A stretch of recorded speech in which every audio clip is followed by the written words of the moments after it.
Kolkata RG Kar medical college एवं अस्पताल के घटना के विरोध में एसयूसीआई ने 12 घंटे के बंद का आह्वान किया है। बंद को सफल बनाने के लिए उस पार्टी के नेता और कार्यकर्ता शुक्रवार सुबह से ही सड़क पर है। आज सुबह बांकुड़ा शहर के माचनतला एसयूसीआई नेता और कार्यकर्ताओं ने तख्तियां लेकर धरना शुरू कर दिया। वे अपने बुलाए गए बंद के समर्थन में नारे लगाने लगे। एसयूसीआई बांकुड़ा शहर के स्थानीय समिति की सदस्य लीना सरकार ने बुधवार रात आरजीकर की घटना और बाद में अस्पताल में तोड़फोड़ की कड़ी निंदा करते हुए कहा कि सरकारी समर्थन के कारण घटना के दौरान पुलिस नजर नहीं है। उस दिन एक के बाद एक सरकारी संपत्ति को नष्ट किया गया, पुलिस की गाड़ियों में तोड़फोड़ की गई, जबकि वे मूकदर्शक की भूमिका निभाते रहे। साथ ही उन्होंने Kolkata RG Kar medical college hospital में हुए घटना में शामिल लोगों के लिए अनुकरणीय सजा की मांग की।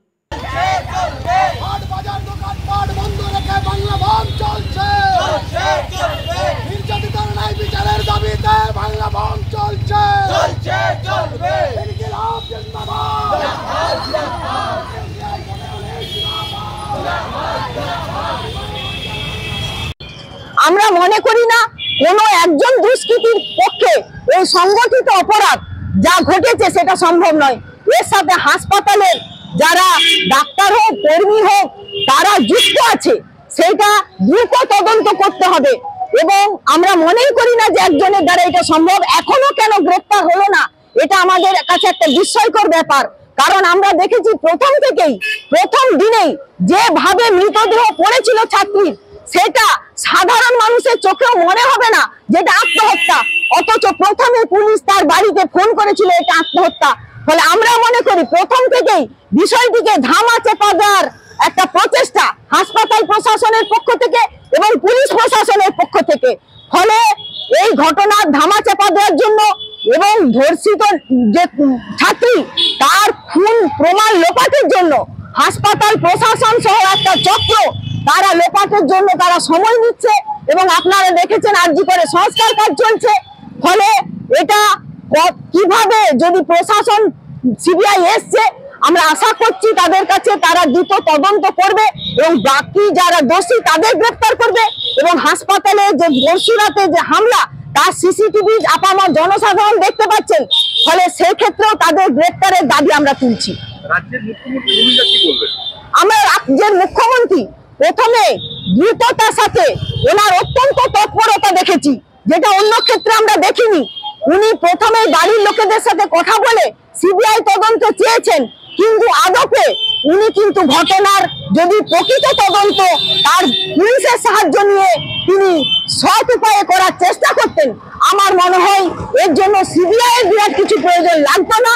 ওনার পক্ষে সম্ভব ছিল এই পশ্চিমবাংলার পুলিশকে দিয়েই এই তদন্ত করানো। এবং আমরা বিভিন্ন সমাজ মাধ্যমে বিভিন্ন জিনিস ভাইরাল হয়ে যাচ্ছে, অডিও ভাইরাল হচ্ছে, বিভিন্ন ঘটনা ভাইরাল হয়ে যাচ্ছে, উনি কি এগুলো কিছুই জানেন না? এটা আমরা মনে করি না। ফলে ওনার সব ইচ্ছা থাকলে উনি এখনই এই যে ঘটনার পর এতদিন পেরিয়ে গেল, বাকি দোষীদের উনি গ্রেফতার করার ক্ষমতা রাখেন এবং পারতেন একজন পুলিশ মন্ত্রী হিসাবে, একজন স্বাস্থ্যমন্ত্রী হিসাবে, উনি শুধু মুখ্যমন্ত্রী নন। ফলে এটা আমরা তার যে ভূমিকা সেটাকে আমরা মনে করি না তার ভূমিকা ঠিক আছে, এই ভূমিকাকে আমরা ধিক্কার জানাচ্ছি। আজ তিনি পথে নামবেন, তিনি আমরা শুনেছি আজকে খেলা দিবস, সেই হিসাবে পথে নামবেন। পশ্চিমবাংলার যা পরিস্থিতি আমরা দেখেছি গত বছর, এতগুলো বছর 15ই আগস্টে মানুষের যা ভূমিকা থেকে যেভাবে মানুষ আনন্দ উচ্ছ্বাসের সাথে স্বাধীনতা দিবস উদযাপন করেন, আমরা দেখেছি কালকে অনেকটা সেটা ম্লান। কারণ সারা পশ্চিমবাংলা বাসী তারা গভীর ব্যথায় ব্যথিত। बांकुड़ा से अनुप रॉय की रिपोर्ट, पीवीटीवी न्यूज।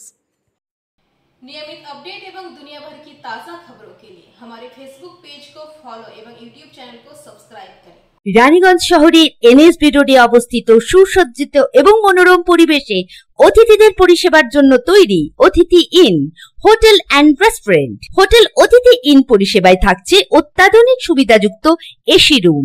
অতিথি ইনে পকেট ফ্রেন্ডলিতে আপনি পাবেন single and double bedroom. Festival সিজনে থাকছে স্পেশাল ডিসকাউন্ট। তাই উৎসবে অনুষ্ঠানের যে কোনো দিন পাশেই পাবেন হোটেল অতিথি in, metro plaza, NSB road, Raniganj, Muthoot finance building.